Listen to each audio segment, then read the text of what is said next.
So I finished building the Onyx Cinder. Let's have a look at some of the details.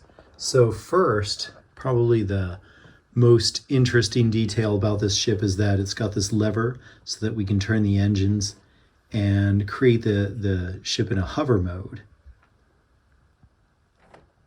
And then we can go back to propulsion using that little lever. So that's pretty cool. There's this switch which flips this little bit back and forth. And it goes in the front too.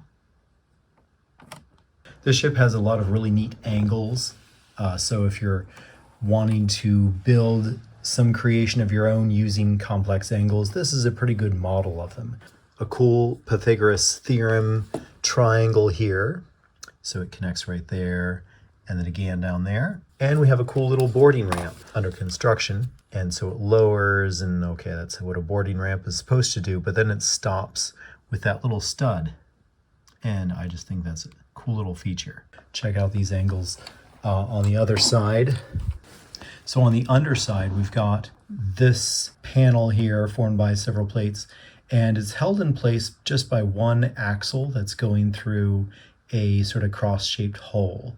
And then it's kind of held in place a little more by these shapes. So this isn't like attached to anything, but it's holding it in place. At the forwardmost part, we've got a loading ramp, or boarding ramp, I guess.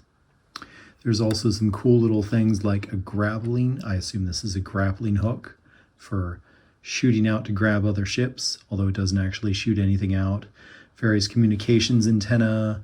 The weapon systems on this ship are, I think they're a little bizarre. We've got these two gunners turrets, and then this is a radar dish, and then we've also got these stud shooters, which I imagine in universe these are maybe like some sort of missile launchers or something, and then this one over here. So quite a few weapons. There's also this little gunner's turret down here. Well, not turret, but you know, it shoots stuff. We can get into the ship a little bit on this side, but that's not really the best way to get into this ship, because we can really open things up on this side and shine a little light in there.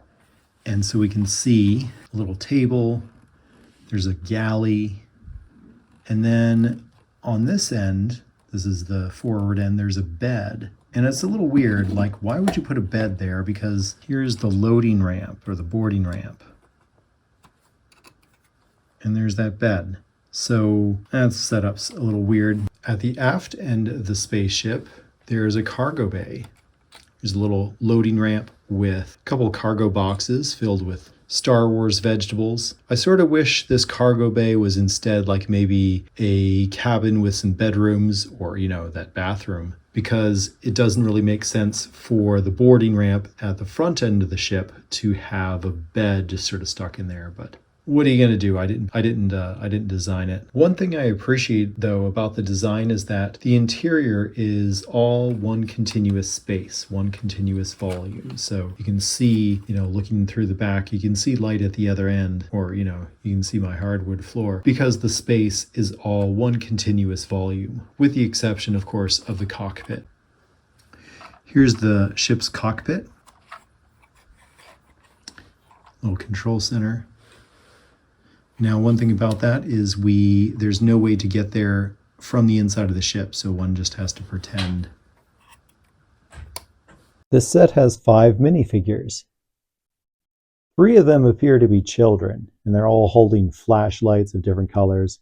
I'm guessing they are all pretending those are lightsabers, which is a pretty familiar thing. I mean, who hasn't held a flashlight and pretended it was a lightsaber? And I understand this roguish looking guy is supposed to be a Jedi, but he doesn't have a lightsaber. Instead, he's got some old-timey looking gun. So, way to defy stereotypes, I guess. Also, look at those squinty eyes.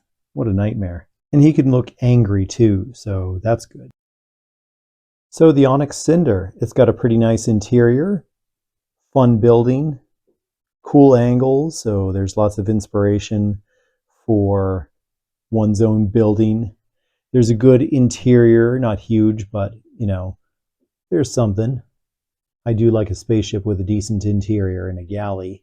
No bathrooms, though. It's also got some interesting functions.